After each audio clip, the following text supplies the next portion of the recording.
Bonjour à toutes et à tous. Je me présente, Hamed Agherbi, directeur des opérations marché et de la direction de développement par intérim à la Bourse de Casablanca.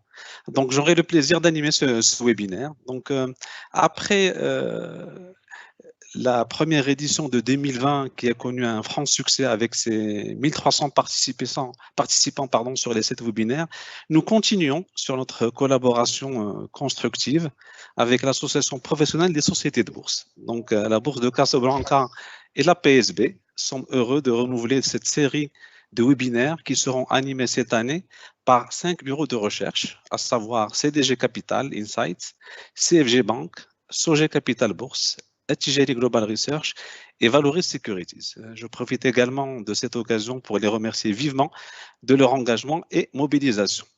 Donc, l'objectif global, si vous voulez, de ces webinaires étant de faire le point sur la saison de publication des résultats ainsi qu'identifier les opportunités d'investissement qui s'ouvrent à nous. Donc, pour ce faire, cette année, nous avons prévu 6 webinaires qui s'étaleront sur les mois de mai et juin, à raison de 3 webinaires par mois. Donc, il y a un petit rappel qui s'affiche sur votre écran des 6 webinaires avec les animateurs sur chaque webinaire, sur les 2 mois, juin et mai. Donc, avant d'aborder, si vous voulez, l'analyse du marché action avec ces différents secteurs, il est important de s'arrêter sur le cadre, j'allais dire, macroéconomique et les perspectives post-Covid-19. Cela me permet quelque part de faire la transition sur la thématique du jour. Donc, pour cela, nous avons le plaisir d'accueillir ici Ahmed Zahani de CDG Capital Insight, qui nous fera l'honneur d'évoquer en 30 minutes les perspectives post-Covid-19, déséquilibres macroéconomiques et évolution des compartimentaux. C'est Ahmed Zahani, bonjour et merci d'avoir répondu à notre invitation. Bonjour. Tout d'abord, j'aimerais remercier la Bourse des valeurs de Casablanca et l'Association professionnelle des sociétés de bourse pour cette invitation à ce cycle deuxième du genre suite au succès de celui de 2020. Je veux préciser que c'est un cycle qui représente une belle opportunité d'échange entre les analystes et entre les analystes, les opérateurs et les investisseurs. Et ça permet en fait, d'éclairer la vision, d'échanger sur les angles de vue et, comme vous venez de le préciser, en fait, de donner plus de visibilité aux investisseurs en termes d'opportunités et en termes en fait, de perspective. Euh, pour commencer, la crise Covid-19. Si Zahani, on a, je pense, juste omis de vous présenter. Permettez-moi juste de vous présenter si ça ne vous dérange pas. Donc, Ahmed Zahani est titulaire d'un diplôme des études supérieures approfondies en économie et finance. Monsieur Ahmed Zahani a débuté sa carrière de 13 ans en qualité d'analyste financier à CFG Bank avant d'intégrer Banque El Maghreb pour occuper le poste d'économiste spécialiste en économie internationale et puis en conjoncture sectorielle. Donc actuellement, il occupe le poste d'économiste en recherche macroéconomique et taux à la direction CDG Capital Insights. Donc, juste pour recadrer un petit peu le webinaire, donc, nous prévoyons 1 heure entre la présentation et les questions-réponses. Les participants sont invités à poser des questions sur l'espace dédié. Donc, sans plus tarder, je vous cède la parole, Ahmed Zahani, et merci d'avoir accepté notre invitation. Merci à vous. Donc, pour commencer, en fait, comme tout le monde le sait, la crise Covid-19 a fortement impacté l'économie internationale et impacté les équilibres macroéconomiques de la quasi-majorité des pays, avec un impact direct en fait, les échanges commerciaux et sur la croissance économique. Comme l'illustre d'ailleurs en fait, la baisse du taux de croissance mondiale de moins 3,3% en 2020, une baisse qui est en fait je dirais historique, en fait une baisse qui est importante et historique.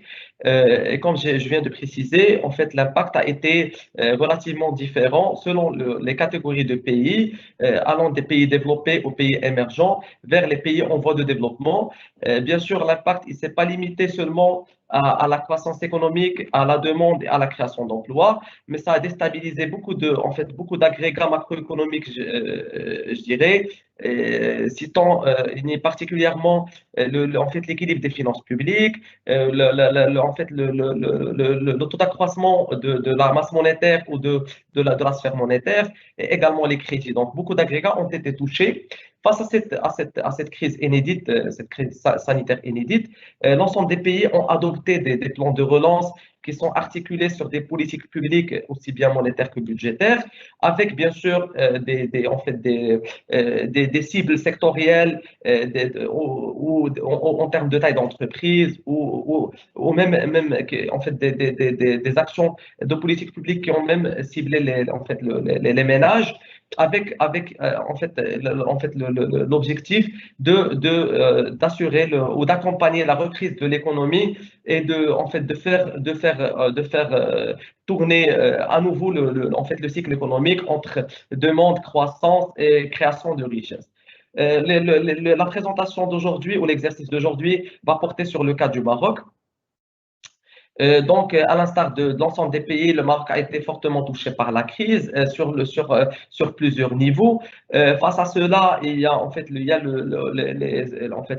les autorités publiques sous les directives de Sa Majesté le roi Mohamed VI, que Dieu l'assiste, ont mis en place le pacte national pour la relance et l'emploi de 120 milliards de dirhams, qui est un pacte en fait mixte entre stimulus monétaire, entre investissement budgétaire et effort des investisseurs institutionnels, en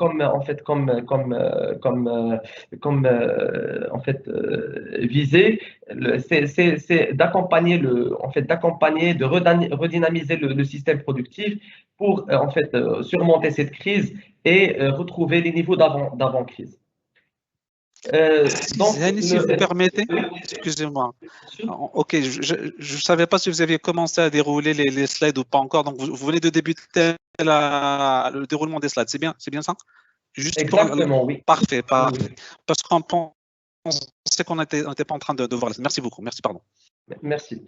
Donc, la présentation d'aujourd'hui ou l'exercice d'aujourd'hui portera sur 3 axes. Le premier axe, c'est une évaluation du bilan de l'impact de la crise Covid-19 sur les équilibres macroéconomiques et le marché des taux en 2020. Le deuxième, il sera en fait réservé à l'analyse et à l'évaluation du pacte national pour la relance économique et de l'emploi. Donc, c'est une sorte de… Je vais en fait exposer les résultats qu'on vient de communiquer dans un papier publié par CDG Capital Insight sur ce pacte. Et en fait, la troisième partie, il portera sur les prévisions, nos prévisions relatives aux équilibres macroéconomiques au marché des taux, notamment pour les 2 prochaines années, 2021-2022. En résumé, si on veut dresser un bilan résumé de l'impact de la crise Covid sur les équilibres macroéconomiques, on peut dire que l'impact il était en fait négatif sur un certain nombre d'équilibres, notamment le fort recul de la croissance économique. Et là, on a eu l'impact double, c'est-à-dire aussi bien sur la création de valeur ajoutée que sur la demande. Il y a le deuxième axe qui est la forte détérioration de l'équilibre des finances publiques, dont le déficit et l'endettement ont fortement augmenté. Et un troisième axe qui me semble très sensible, mais qui n'est pas très apparent, c'est-à-dire en termes sur ce plan des équilibres macroéconomiques, qui est celui de l'accroissement de la masse monétaire en circulation. La masse monétaire, elle a fortement augmenté et on a observé des changements au niveau de la structure de cette masse et même au niveau de l'orientation de cette masse vers les crédits et principalement les crédits. Par contre, il y avait, en fait, ou je dirais heureusement, il y avait quelques facteurs qui ont atténué l'impact de cette crise, notamment l'allègement du déficit commercial, qui a baissé d'environ 50 milliards de dirhams. Il y avait la baisse de l'inflation, malgré la succession de 2 années de sécheresse. On sait tous que l'inflation au Maroc, c'est une inflation qui est plus conditionnée par la composante alimentaire. Et heureusement que lors de cette crise sanitaire, on a eu un certain apaisement des tensions inflationnistes. Il y a le troisième facteur, en fait, qui n'est pas un équilibre macroéconomique, mais plutôt une action des politiques publiques, qui est celle de la facilitation de l'accès au financement, particulièrement pour les TPE. Donc, on peut considérer que la crise Covid-19 a représenté, à mon sens, un stress test important pour l'économie nationale. On va essayer de présenter en fait les différents effets ou les différents impacts d'une manière chiffrée, illustrée à travers des graphes. Et on voit que en fait la valeur ajoutée a fortement reculé, donc on a touché un creux historique de moins 7%, donc c'est une décroissance de moins 7% qui est due aussi bien au recul de la composante non agricole qui est passée de 3,8 à moins 6,7 et du fort recul de la composante agricole sous l'effet, comme je viens de préciser, des mauvaises conditions agricoles pour la campagne 2019-2020. En contrepartie, on a eu le même impact en fait, sur les contreparties de la croissance, et plus particulièrement sur la demande des ménages qui représente l'axe principal en fait, la croissance économique, qui passait d'un taux de croissance de 1,8 à moins 9,4. Et on a eu en fait, la baisse importante également de l'investissement de 0,9 à moins 8,5 et de la demande étrangère de 5,8 à environ moins 14, moins 14, donc c'est une baisse, je dirais, conjuguée de l'ensemble des composantes, des contreparties, pardon, de la croissance économique. Pour ce qui est de l'équilibre des finances publiques, en fait, les équilibres des finances publiques, notamment l'endettement et le déficit, ils ont fortement augmenté sous l'effet de la baisse importante des recettes, particulièrement la composante fiscale. On voit ça à travers le premier graphe. Face à cela, il y avait des exigences en termes de dépenses, aussi bien des exigences en termes de dépenses courantes relatives à la santé et au social, mais également des exigences en termes d'investissement face à un fort ralentissement de l'investissement privé. Donc l'État, à travers en fait, l'exercice budgétaire, a essayé de jouer son rôle contracyclique en vue en fait, je dirais, d'amortir le choc de la crise et en fait, d'épauler l'investissement au sens global du terme.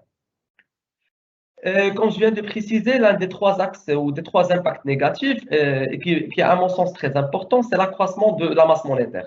La masse monétaire en 2020, en fait, elle a fortement augmenté à un rythme de 8,4% contre une moyenne de 4,7%. Donc, on est passé quand même à un double rythme par rapport à une année normale. Face à cela, on voit que cette masse monétaire s'oriente plus vers les agrégats liquides, notamment la circulation fiduciaire, qui a augmenté de 50 milliards de dirhams, contre 13 milliards enregistrés en moyenne au cours des 5 dernières années. Il y a également la hausse importante des dépôts à vue, contre une baisse en fait, des dépôts à terme. Donc là, on assiste à une hausse de la masse monétaire, mais qui est en train de devenir de plus en plus liquide. Ils sont des facteurs en atténuation. Il y a le déficit commercial qui a quand même baissé de moins 50 milliards de dirhams et c'est l'un des principaux soucis lors du déclenchement de cette crise du comité de veille économique. C'est le principal souci, c'était l'impact de l'équilibre extérieur sur les réserves de change et c'était la raison pour laquelle on a tiré sur la ligne de précaution de liquidité auprès du FMI et on a opté plus aux sorties à l'international pour financer le déficit du trésor. Donc la baisse du déficit a été importante. C'est ce qui a permis en fait de contrebalancer la baisse des recettes touristiques et d'atténuer le déficit du compte courant qui est passé de moins 4,1% à moins 1,8% en pourcentage du PIB en 2020. Donc, on peut dire que la baisse du déficit a atténué aussi bien l'impact sur l'équilibre extérieur global et sur les avoirs en devises qui ont en fait qui ont pas subi véritablement le choc attendu de la crise Covid-19.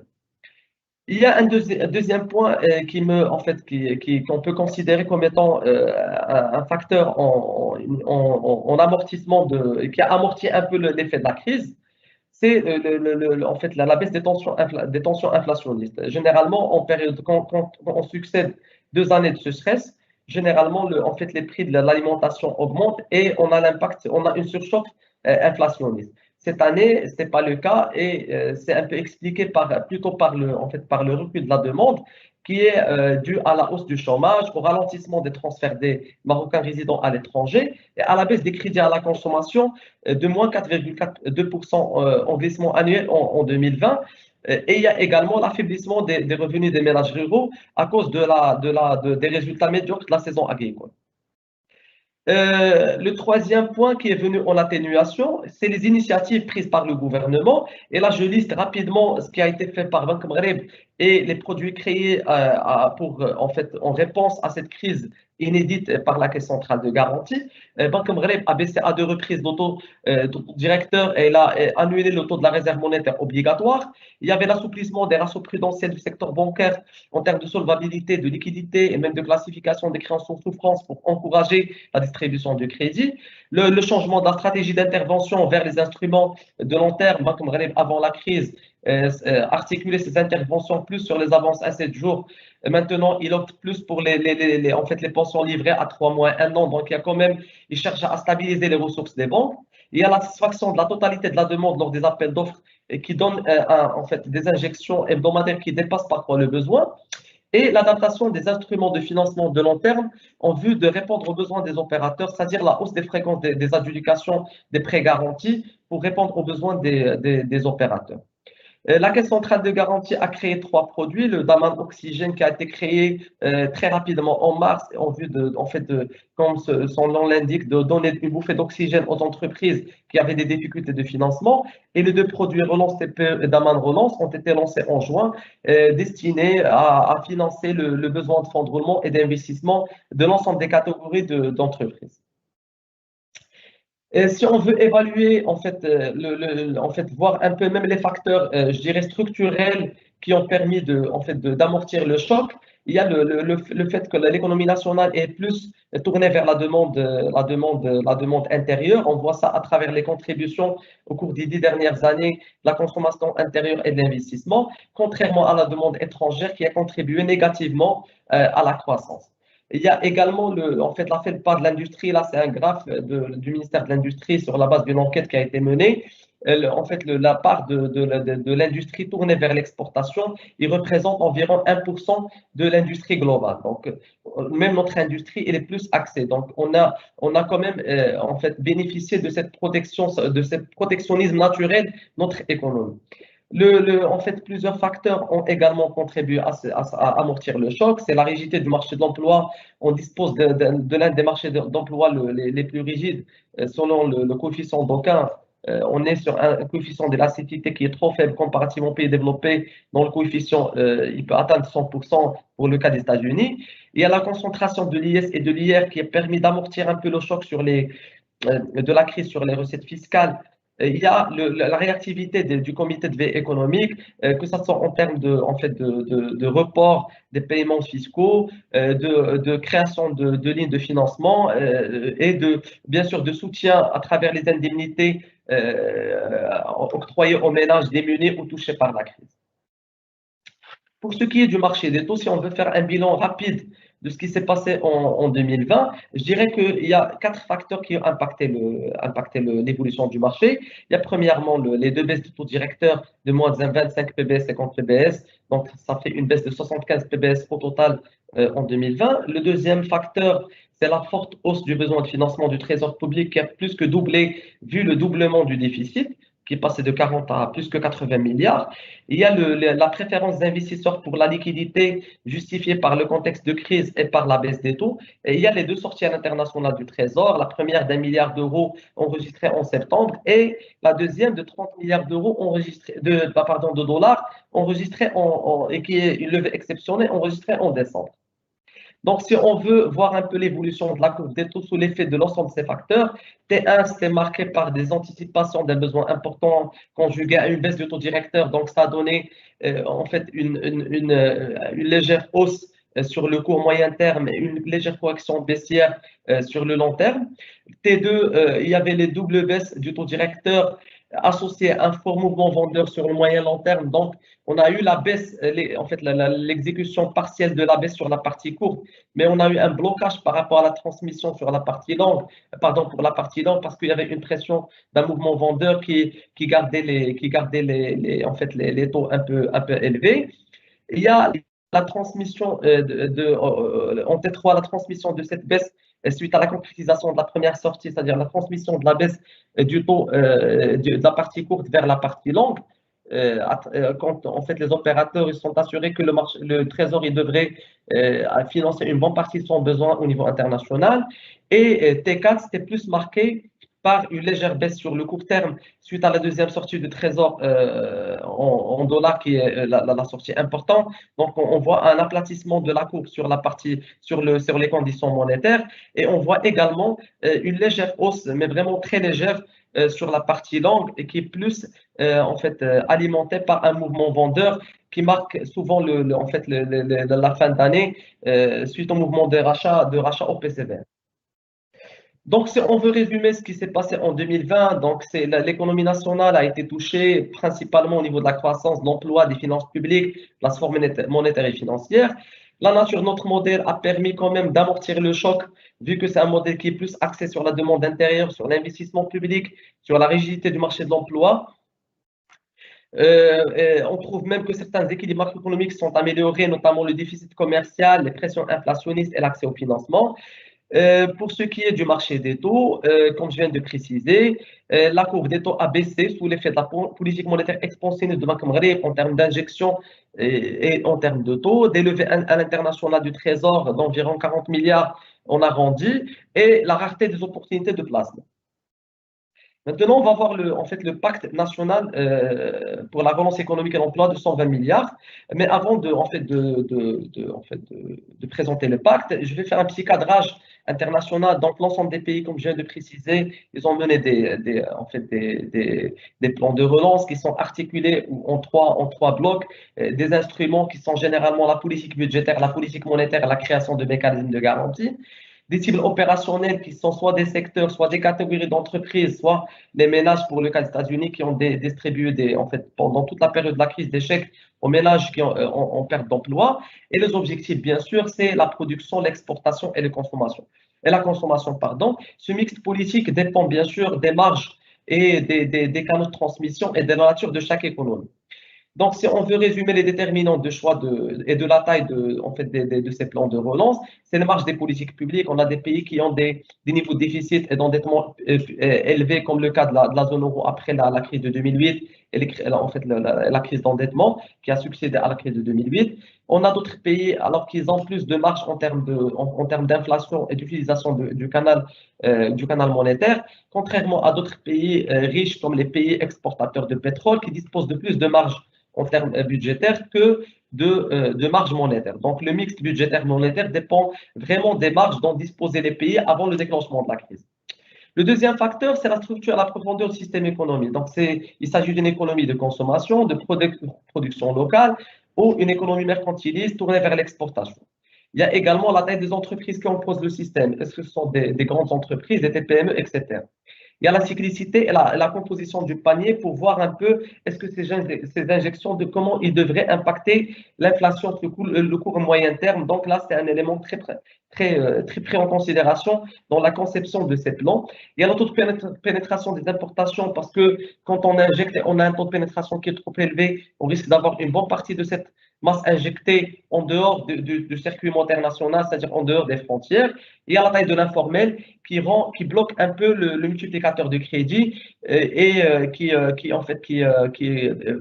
fait transmettre l'argent du côté de la circulation fiduciaire et du financement de l'informel. Donc, dans la conception des programmes, l'ensemble de ces caractéristiques ont été prises en considération. Maintenant, pour le cas du plan du pacte national pour la relance économique et l'emploi de 120 milliards, il est ventilé, le Royaume a fait le choix d'opter plus pour un stimulus monétaire vu la stabilité du cadre monétaire et de l'inflation, contrairement aux ressources budgétaires qui ont été fortement impactées par la crise Covid-19 et donc il n'y avait pas en fait beaucoup de marge à mettre sur le plan de la relance. Donc le plan adopté par le Maroc, c'est un plan de relance mixte composé de 3 blocs, un apport de budget général de 20 milliards ventilé en 15 milliards de contributions directes en investissement, 5 milliards en fonds de garantie, un financement monétaire garanti, donc c'est un refinancement de la Banque centrale et une garantie de la CCG de 75 milliards et de ressources financières qui devraient être mobilisées par les investisseurs institutionnels et étrangers de 30 milliards. Si on veut évaluer la taille de ce programme, c'est une taille qui est relativement importante, de 13,8%, comparativement aux pays de la région. Si on prend le cas de l'Égypte, c'est 1,7, le cas de la Tunisie, c'est 2,3. Le cas de l'Inde, qui est un pays émergent, il est de 7%. Donc, en termes de taille, la taille du programme, il est relativement important. Notre lecture par rapport aux résultats attendus de ce programme en termes de croissance, en fait, là, je vous invite à lire la note qu'on a publiée dans ce sens. En fait, l'impact sur la croissance devrait être modéré sur le court terme, vu que là, en fait, c'est le stimulus monétaire qui est prépondérant et que ce stimulus, quand on voit un peu l'évolution des crédits, il est plus orienté vers le financement des besoins de trésor que vers l'investissement. Donc c'est comme si ces injections devraient servir dans un premier temps à maintenir le tissu productif en vie, à injecter les fonds nécessaires pour garder les entreprises opérationnelles avant d'alimenter l'investissement. En termes d'inflation, on trouve que l'impact sur le court terme devrait être trop faible de par le ralentissement de la demande et la prédominance de l'alimentation frais dans le panier de l'IPC. Et là, on est en train de vivre une bonne année agricole, donc ce qui devrait impacter à la baisse cette composante alimentaire à court terme.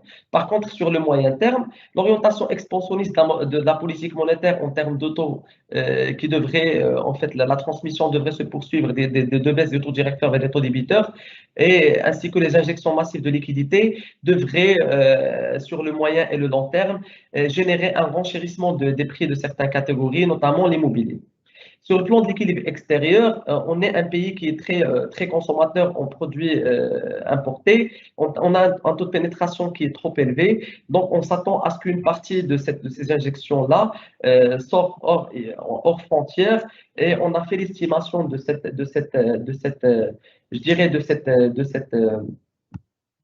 cette sortie à 50 milliards de dirhams.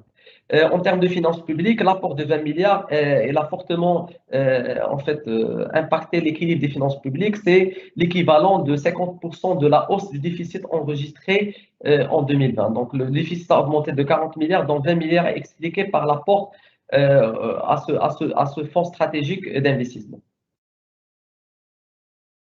Les risques potentiels liés à la mise en œuvre de ce pacte, donc il y a trois risques qui, à notre sens, devraient être surveillés. Il y a le développement du secteur informel et la hausse de la circulation fiduciaire, c'est-à-dire que l'argent part hors circuit,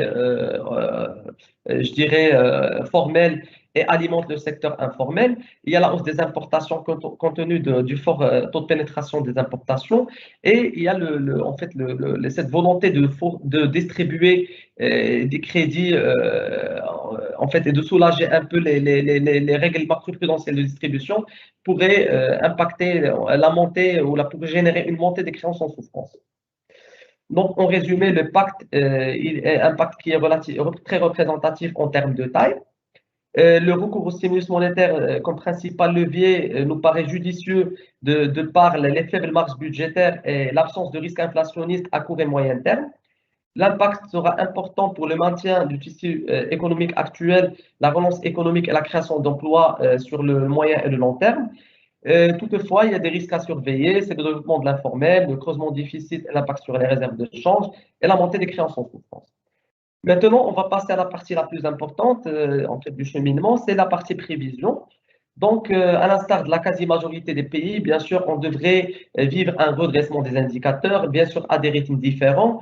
L'année 2021, il y aura deux éléments qui devraient alimenter la reprise économique. Il y a bien sûr le bon déroulement de la saison agricole qui devrait donner une croissance agricole assez importante. Et il y a bien sûr, qui devrait également bénéficier de l'effet de base.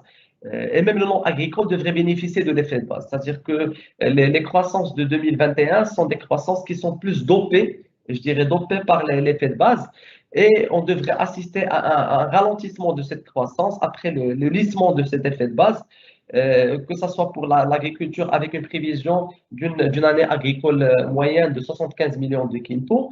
Et pour le non agricole, bien sûr, en attendant une reprise ou une confirmation réelle, je dirais, ou solide de la reprise, aussi bien de la demande aussi bien intérieure que de la demande étrangère. On voit ça également à travers les contreparties de la croissance. On s'attend à une reprise de la demande des ménages, à une reprise de l'investissement boosté par par l'investissement public dans l'enveloppe prévue pour 2021, exceptionnellement élevée de 230 milliards de dirhams pour l'exercice 2021. Et on devrait avoir assisté au lissement de l'effet de base en 2022.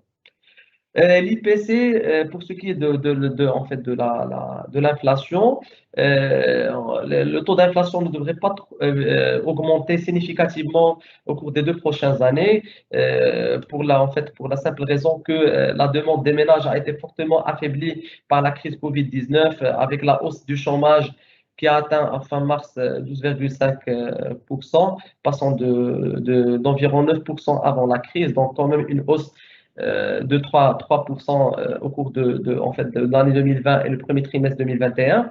Il y a également l'amélioration de l'offre agricole qui devrait atténuer ou plutôt baisser les prix de l'alimentation frais, qui conditionnent un peu l'évolution de l'inflation globale. On dit en termes de déficit, en fait, avec le rebond prévu de la demande et du commerce international, en fait, on devrait retrouver un peu un peu moins que le niveau de déficit commercial d'avant la crise, mais on devrait se réinscrire sur un trend haussier du déficit commercial. Par contre, en fait, l'année 2021, on devrait assister à un creusement important du déficit du compte courant pour la simple raison que les recettes touristiques devraient continuer à baisser avant de se corriger en 2022 pour atténuer un peu le déficit du compte courant de moins 4,5 prévu pour 2021 à moins 3% en 2022.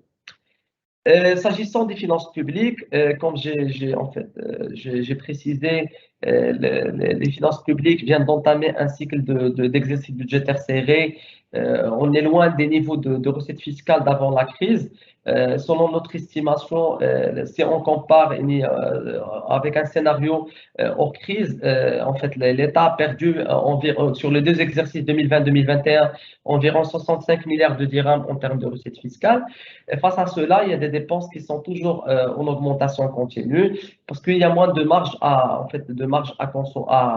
réduire après l'engagement de la réforme de la compensation. La partie courante est devenue très rigide à réduire. Il y a également la volonté des pouvoirs publics de mener une politique contracyclique en termes d'investissement. Donc, on a une hausse des charges, on a une baisse des recettes. Il y a un effort de réduction du déficit de 7,5 à 6,5, mais l'endettement public devrait continuer à augmenter compte tenu des niveaux relativement importants du déficit. En termes de besoins de financement du Trésor, on devrait rester en 2021 sur un niveau quasi similaire à celui de 2020. D'ailleurs, on le constate à travers les levées enregistrées au cours du premier trimestre. Donc, on devrait rester sur des niveaux qui sont relativement élevés. Toutefois, là, c'est une petite explication rapide. Il faut garder toujours en tête qu'en fait, que le besoin du Trésor ne dépend pas seulement de l'équilibre du budget général, mais en fait, les finances publiques sont gérées selon le principe de la caisse unique. Donc, il y a je dirais, trois piliers qui alimentent et qui résorbent les liquidités ou les ressources de l'État. Il y a le budget général, les comptes spéciaux du Trésor et les segments. Il y a la Banque du Trésor qui est une banque quand même importante de par son historique d'existence et son réseau, et donc, qui détient environ 11% de total des dépôts bancaires. Il y a également les collectivités territoriales. Donc, là en fait, le besoin global du Trésor ou le besoin hebdomadaire, il dépend de ces trois facteurs qui, dont les besoins et les excédents peuvent varier d'une semaine à l'autre. Toutefois, en fait, la saisonnalité des ressources fiscales et l'importance mensuelle des tombées impactent significativement les besoins mensuels des trésors. En fait, comme à l'accoutumée, au mois d'avril, après l'encaissement de la compte, on voit que le trésor se désendette et au cours des trimestres, on voit que le besoin il devient plus important. On voit cette cyclicité. Donc, si on veut faire une estimation rapide, environ 60% des recettes fiscales sont encaissées vers la fin de chaque trimestre. Il y a cette saisonnalité est particulièrement générée par les acomptes trimestriels de l'IS et leur régularisation effectuée généralement au mois de mars. Et les tombées sont plutôt concentrées en fin d'année, ce qui laisse suffisamment de marge de trésor pour mener des opérations d'échange. En termes de prévision de la courbe des taux, les deux scénarios, en fait, le scénario central pour nous, c'est le scénario d'un cadre monétaire stable avec un taux directeur inchangé à 1,5%, des injections de liquidités en fait, qui alimentent le besoin et qui donnent plus que le besoin des banques en termes de liquidité, des besoins importants du trésor suite à l'encaissement des recettes fiscales qui sont inférieures aux prévisions, parce que pour certaines recettes comme la TVA, on a vu que en fait, le taux de croissance prévu il est relativement élevé parce qu'il tablait sur une reprise importante du commerce international. Et la demande des opérateurs elle est importante. Donc, notre scénario central, c'est une courbe des taux qui est quasi stable avec de légères variations au cours de l'exercice en fonction de l'évolution du besoin de trésor et du besoin d'implémentation des opérateurs. Le scénario le moins probable pour nous, c'est que Banque Maghreb poursuit sa politique monétaire expansionniste en baissant le taux directeur, chose qui nous paraît un peu loin de déconnecter par rapport à la réalité. Une atténuation du déficit de liquidité suite à l'amélioration des réserves de change. Là aussi, c'est un peu parce que en fait, le Maroc quand même il a fortement recouru aux ressources étrangères pour l'exercice 2020, ce qui a alourdi un peu ce qui a alourdi significativement son taux d'endettement à l'international. Donc, les sorties à l'international, je pense qu'il ne devrait pas y avoir encore plus au cours des prochains exercices, ou plutôt à la même cadence. Lever 40 milliards en une année, en un seul exercice, je pense que c'est une exception. En termes de finances publiques, c'est en fait, des recettes en ligne avec les prévisions et une demande importante des opérateurs tenant compte du climat d'investissement instable. Dans ce cas, le scénario le moins probable, c'est une baisse de la courbe des taux avec un impact immédiat sur la partie courte, comme à l'accoutumée, et une transmission graduelle vers les segments moyens et longs. Donc, si on veut résumer, donc c'est le choc de 2020, c'était un choc historique. La reprise est prévue pour 2021 et 2022, 2021 plus avec l'effet de base. 2022, c'est un lissement de l'effet de base, c'est en fait pour avoir la vraie croissance. Un retour sera sans impact significatif sur l'inflation avec un léger retour des pressions sur l'équilibre extérieur, comme je viens de préciser. La croissance agricole devrait se redresser progressivement en attendant le retour à une situation d'équilibre sur le marché de l'emploi et la reprise des crédits aux ménages qui ont baissé de moins 4,3% en 2020. Pour ce qui est de la situation du trésor public et le marché des bons du trésor, les levées resteront importantes, mais globalement sans impact significatif sur la courbe des taux, sous l'hypothèse, bien sûr, comme je viens de préciser dans le slide d'avant, d'un cadre monétaire stable. Donc, je vous remercie et j'ouvre la parenthèse pour les questions.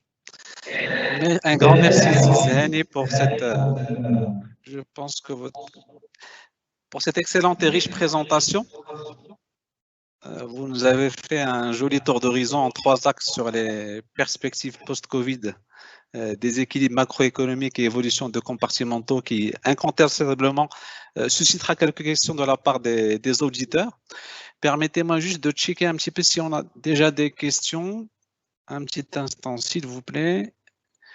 J'en ai déjà une. La question est la suivante. Quel sera l'impact de la hausse de l'endettement public sur sa capacité de financement, notamment à l'international? Comme je viens de préciser, le Trésor public a fortement recouru au financement à l'international au cours de l'exercice 2020. Sous double prétexte. Le premier, c'est en fait de contribuer au maintien ou à l'alimentation des avoirs officiels de réserve de change, mais également pour soulager un peu le marché local et éviter une hausse de la courbe des taux. En fait, comme j'ai précisé au départ, les opérateurs anticipaient une hausse importante ou le financement du besoin de trésor à travers le marché local. Donc, la courbe, elle a pris à la hausse. Donc, en fait, le Trésor il a opté pour la solution du financement d'une sortie à l'international pour, en fait, pour apaiser un peu et pour réduire le taux. En résultat, en fait, la part de l'endettement en monnaie étrangère dans l'endettement global a augmenté pour atteindre 25% de l'endettement global en 2020. En fait, c'est ce qui a poussé, entre autres, les agents de notation à revoir à la baisse la notation du Maroc, en fait, à la notation du Maroc. Je pense que pour les prochains exercices, en fait, les sorties internationales seront, je dirais, un peu alourdies ou conditionnées par cette augmentation de l'endettement en monnaie étrangère et par en fait, le fort déséquilibre créé par la crise Covid-19, marqué par en fait, le fort déséquilibre marqué par la baisse importante des recettes et en fait, la nécessité de maintenir le train de vie de l'État, que ce soit en termes de dépenses ordinaires ou d'investissement. Merci beaucoup, Sizani. J'ai une autre question. Je pense que vous l'avez un peu abordée concernant Banque El Maghrib. La question est la suivante. Banque El Maghrib devrait-elle garder la politique monétaire expansionniste et quel est l'horizon d'un retour vers une orientation restrictive de la politique monétaire? Je pense que vous en avez un petit peu parlé, mais il faut juste un peu étayer, je pense, pour nos auditeurs, s'il vous plaît. D'accord, bien sûr. En fait, le Banque Maghreb, à l'instar des banques centrales des pays développés, ou à l'instar, a essayé de soutenir la croissance à travers des baisses du taux directeur, mais réellement, on n'a pas eu en fait, l'impact escompté sur les crédits. On voit que les crédits, en fait, trouvent du mal à redémarrer, à trouver leur rythme d'évolution d'avant la crise, et c'est expliqué un peu par le contexte et qui offre moins d'opportunités d'investissement. En fait, la question de retour, il n'est pas posé sur le court terme parce que, en fait, quand on opte pour une baisse de taux directeur ou une action expansionniste de la politique monétaire, ça a beaucoup en fait, de bienfaits réels et d'anticipation sur l'économie, mais le retour, il est relativement en fait, mal apprécié surtout par les investisseurs en fait, par les ménages. Donc, je pense que dans le contexte actuel, on est en phase de crise. On ne voit pas encore le bout du tunnel. Je pense que que le retour vers une politique monétaire restrictive devrait en fait être retardé jusqu'à apparition, jusqu'à confirmation, je dirais, de la reprise de l'activité économique au sens global. Merci beaucoup. On enchaîne sur la question d'après. Elle est plus liée à la composante non agricole du PIB. Donc la question est la suivante. La composante non agricole du PIB devrait-elle retrouver son rythme de croissance d'avant la crise? Et j'allais dire comment vous évaluez l'impact sur la croissance globale. C'est un peu le sens de la question. Euh, en fait les deux composantes du PIB, agricole et non agricole, évoluent à des rythmes qui sont en fait différents. La croissance agricole qui est très volatile et qui dépend des conditions climatiques, plus des conditions climatiques, du déroulement de ces conditions climatiques. Mais en fait, la croissance non agricole, c'est une croissance en fait, qui change de palier, c'est-à-dire soit il change de palier à la hausse ou à la baisse, et c'est une croissance qui est relativement rigide, et qui a besoin en fait, d'un rebond de la demande. Et quand je dis rebond de la demande, c'est un rebond significatif de la demande et non pas conjoncturel ou d'un effet de base. Donc, je pense que la croissance non agricole devrait en fait retrouver son rythme d'évolution d'avant la crise sur le moyen terme et non pas sur le court terme. Merci beaucoup. Je pense que j'ai encore deux petites questions. La question est la suivante. Quel est l'impact du Covid sur l'investissement public et comment ce dernier peut-il stimuler la croissance à court terme? En fait, comme je viens de préciser, l'enveloppe de l'investissement public prévu pour l'année 2021 s'élève à 230 milliards. de dirhams, en fait, c'est un niveau historiquement élevé. Maintenant, en fait, l'impact cet effort d'investissement devrait dépendre en fait, de la canalisation de cet investissement vers le secteur réel. Est-ce que ça devrait être canalisé à travers des secteurs productifs et créateurs de richesse et de l'emploi, ou plutôt en fait, utilisé comme le contexte en fait, l'impose en fait, pour mener des réformes plutôt d'ordre, je dirais, d'ordre social. Et là, je pense que l'impact, il sera moins. Donc, en fait, l'État a démontré une forte volonté en fait, de mener une politique budgétaire contracyclique, mais l'impact escompté dépendra en fait, de la nature des projets qui seront financés et comment ces projets-là devraient inclure à travers des partenariats publics-privés le secteur privé. Parce que, in fine, en fait, la vocation de l'État, c'est pas de générer en fait, de la croissance, mais plutôt d'accompagner le secteur privé pour qu'il soit capable de générer la croissance. Merci beaucoup, Sidani. Je pense que vous avez anticipé sur la question d'après quelque part, mais je vous la pose quand même. Est-ce que les perspectives de reprise de l'activité post-Covid et quels sont les secteurs les plus attractifs? En fait, à l'instar en fait, en fait, de ce qui se passe au niveau international, la crise Covid-19 a fortement, je dirais, réduit la demande globale et en fait, a remodelé un peu en fait, les stratégies d'investissement.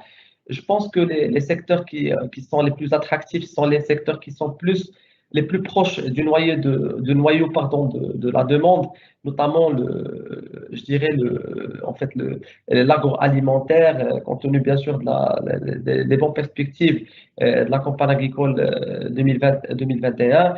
Il y a également en fait les valeurs refuges, je dirais tout ce qui est minière, et je pense que ce sont les secteurs qui sont en fait des secteurs refuges, et surtout pour les épargnants, en fait, les épargnants privés.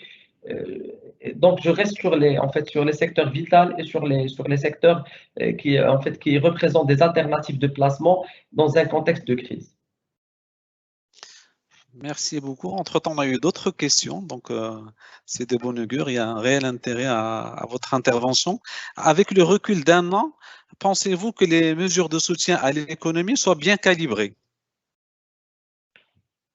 En fait, les règles de soutien en fait, de l'économie, parce que quand on voit en fait, la pierre angulaire de ce soutien, c'est le pacte national pour la relance et l'emploi de 120 milliards. Quand on voit l'utilisation de ce pacte, comme je viens de préciser, les 75 milliards de crédits bancaires refinancés par la Banque centrale et garantis en fait, par le en fait, garantie par la Caisse centrale de garantie, une bonne partie devrait être orientée dans un premier temps en fait, à sauver les entreprises, je dirais entre guillemets, qui ont des problèmes de fonds de roulement, avant qu'une partie passe en fait, à la formation brute de capital fixe et à l'investissement. Dans ce sens, je pense que le plan actuel, il a été plus conditionné par le contexte de crise, par les exigences de cette phase de crise qui milite en fait, pour un soutien, un soutien initial à travers en fait, d'essayer de sauvegarder le tissu pardon, productif avant en fait, de mener une action, je dirais agressive vers une croissance ou une refonte du modèle de croissance. Merci beaucoup. Il y a une autre question sur si vous pouvez détailler davantage le point de la sortie à l'étranger des 50 milliards que vous avez abordé lors de la présentation du plan de relance. Et qu'est-ce que vous en pensez? En fait, les deux sorties que j'ai évoquées, c'est la les deux sorties de 40 milliards, en fait, d'un milliard, on arrondit, c'est 1 milliard d'euros en septembre et 30 milliards. Je pense que en fait, si le Trésor en fait, n'avait pas recouru à ces deux sorties-là, en fait, la courbe des taux aurait dû en fait se détacher un peu de la partie monétaire et évoluer dans un sens, je dirais aussi. Maintenant, en fait, est-ce que c'est rationnel ou pas rationnel? Je pense qu'en contexte de crise, il y a des priorités en fait, qui règnent sur les choix politiques.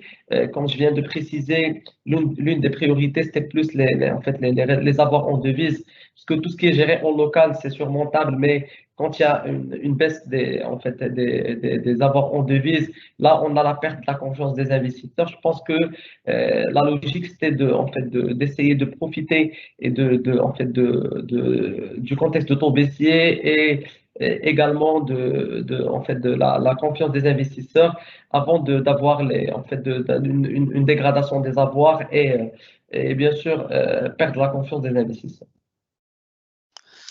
Merci beaucoup. On passe à la question d'après. La crise ayant montré les risques d'opérer d'une manière informelle, pensez-vous qu'il est possible qu'on connaisse une baisse structurelle du secteur informel et donc impacter positivement la croissance sur le long terme? Honnêtement, quand on observe les indicateurs et la hausse spectaculaire, je dirais, de la circulation fiduciaire d'environ 50 milliards en 2020 contre 13 milliards, je vois plus en fait une alimentation, en fait je dirais en fait l'effet de levier pour le secteur informel. Là, on voit même qu'au cours du premier trimestre, cette hémorragie de la circulation fiduciaire s'est poursuivie particulièrement au mois de janvier avec des retours qui sont plus d'ordre conjoncturel que structurel. Je pense que en fait l'effort je dirais de cadrage ou d'insertion en fait du secteur informel dans le cadre formel reste toujours en fait il y a toujours du chemin à faire et que je ne pense pas que sur le court ou le moyen terme le secteur informel il sera résorbé en quelque sorte par la sphère formelle. Merci beaucoup. Il y a une autre question qui porte sur les prévisions et les scénarios. Donc, la personne nous pose la question suivante. Je pense que les prévisions et les scénarios sont faits sur la base de la fin imminente d'une crise sanitaire. Est-ce qu'il y a une autre vision au cas où la crise continuerait à étouffer les relations économiques internationales? En fait, notre scénario, il est plus basé en fait, sur une reprise de l'activité, en fait, une reprise d'activité au niveau national. Parce que quand même, en fait, bien sûr, on va être impacté par le redressement de la conjoncture internationale, mais nous sommes une économie qui est dans le taux de croissance assez corrélé à la croissance agricole. Et comme j'ai précisé, en fait, la saison agricole 2020-2021 s'est bien déroulée. On s'attend à des résultats qui sont relativement importants en 2021. Donc, en fait, là, ça devrait dynamiser un peu la demande, parce qu'on aura en fait, la hausse des revenus des ménages dans le monde rural. Et il y aura pas mal d'impacts positifs sur la reprise. En fait, mais si en cas de durcissement, c'est-à-dire en cas de vague, je dirais, importante, qui pourrait émerger ou en fait découler de ces nouvelles variantes avec un impact, je dirais, important, surtout sur nos partenaires commerciaux, et un impact également sur le déroulement de l'activité économique au niveau national, c'est-à-dire en cas de retour, entre deux guillemets, vers un nouveau confinement ou des restrictions plus importantes en fait, sur l'activité économique. Je pense là, bien sûr, l'impact il sera éminent sur les recettes fiscales et sur les recettes du trésor au sens large. Et là, en fait, on va assister à une deuxième hémorragie. Et bien sûr, bien évidemment, en fait, là, c'est un scénario qui reste très pessimiste. Et là, en fait, le besoin devrait augmenter. Mais par ricochet, on pourrait assister à une hausse de la courbe des taux. On devrait assister à une hausse de la courbe. Si vous permettez, on prendra deux dernières questions. Après, on vous libère. Bien Il y en a sûr. une qui est relative un peu à l'emprunt national. La question est la suivante. Dans le cadre de l'emprunt national programmé pour 2021, quel serait d'après vous l'impact sur le marché des taux? Dépendra-t-il des taux qui seront proposés au niveau de l'offre? En fait, l'emprunt national, c'est une opération qui devrait générer en fait, comme première recette fait, une recette d'environ 5 milliards, donc 5 milliards de dirhams, c'est l'équivalent de deux levées sur le marché local. Donc maintenant, en cas de réussite de cette levée à des taux je dirais, à des taux qui sont intéressants pour le Trésor, bien sûr, l'impact, bien sûr, en fait, sera positif et devrait le Trésor devrait en fait exploiter cette nouvelle niche pour compléter sa panoplie de ressources de financement. Donc tout dépend de la réussite de cette première opération et de capacité de renouvellement. Parce que quand même, il faut garder il faut garder en tête le potentiel je dirais en termes de flux de l'épargne nationale. Là, en fait, quand on voit un peu l'évolution en glissement annuel, je pense que le potentiel, il est là, mais c'est un potentiel qui reste relativement limité par rapport aux capacités de financement du secteur bancaire et par rapport aux capacités de financement du système financier international. La dernière question, est-ce que le taux d'épargne a connu une progression qui pourrait soutenir la consommation sur les prochains mois? En fait, quand on voit un peu l'évolution des agrégats monétaires, on voit que il y a plus, en fait, parce que pour moi, les taux d'épargne qui sont exploitables et qui peuvent être en fait utilisés au niveau de la consommation, c'est plus l'épargne auprès des banques, donc qui est plus facilement décaissable et manipulable. Mais quand on voit un peu l'évolution des agrégats, comme je viens de préciser, on voit que les dépôts à terme, les dépôts sur carnet, en fait, ils ont relativement fléchi contre une hausse des dépôts à vue. Donc, d'autant plus que si on veut voir en fait, l'évolution d'épargne au sens large, je pense que certainement il y avait une évolution positive parce que il y avait une reconcentration pardon, de la demande sur les biens de première nécessité et un report des décisions d'investissement, surtout en biens de consommation. Mais en fait, je pense que sur le court terme, le retour vers en fait, un climat de confiance normal et un climat de dépenses au sens normal devrait prendre un peu de temps de par la nature de cette crise. Sizani, encore une fois, un grand merci. Donc, nous arrivons à la fin de ce webinaire. Encore une fois, Sizani, merci pour votre excellente intervention. Merci Merci à à vous. l'ensemble des participants pour votre mobilisation et d'avoir animé le débat par la pertinence de vos questions. Sizani s'est prêté à l'exercice en vous répondant très ouvertement et très précisément à l'ensemble des questions qui ont été posées quasiment. Donc, la PSB et la Bourse de Casablanca vous donnent rendez-vous mardi 11 mai à 13h pour un autre webinaire qui portera sur le thème suivant, qui est Mars à Maroc vers une internalisation de l'activité avec Tanger Med 2, qui sera animé par M. Mehdi Shakir de CFG Research.